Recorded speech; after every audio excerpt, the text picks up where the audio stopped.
এই যে সাদা তিরুপতি চালের কাজ হচ্ছে, সাদা চালের কাজ, নবাব তিরুপতি। এই যে সাদা চালের সাদা মুড়ি হচ্ছে, দেখেন দুধের মতো, একদম স্পেশাল সাদা চালের মুড়ি হচ্ছে। 6 কড়াই সিস্টেম, কড়াইয়ে 6টা কড়াইয়ে চাল তৈরি হচ্ছে দেখুন, আর রোস্টারে মুড়ি হয়েছে। সাদা চাল তিরুপতি, একদম অটোমেটিক সিস্টেম। এই যে সাদা চালের কাজ হচ্ছে, এর আগে লাল হলো, সাদা হচ্ছে।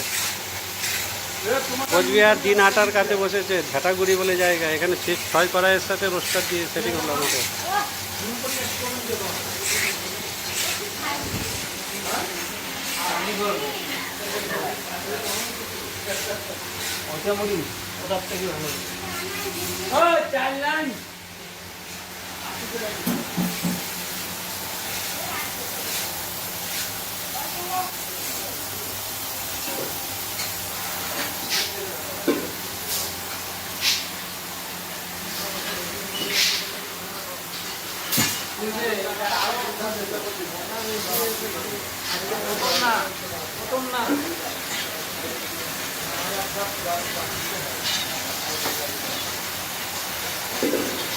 সাদা মুড়ি নিয়ে আসো তো প্যাকেট থেকে, এক মুঠো ছিঁড়া এনে নিয়ে আসো, সাদাটা প্যাকেট থেকে ছিঁড়ে নিয়ে আসো, তারপর যা হয় নিয়ে আসো। এক মুঠো নিয়ে আসো, এক মুঠা দিয়ে আমার চেয়ে ফুলছে নাকি এটা।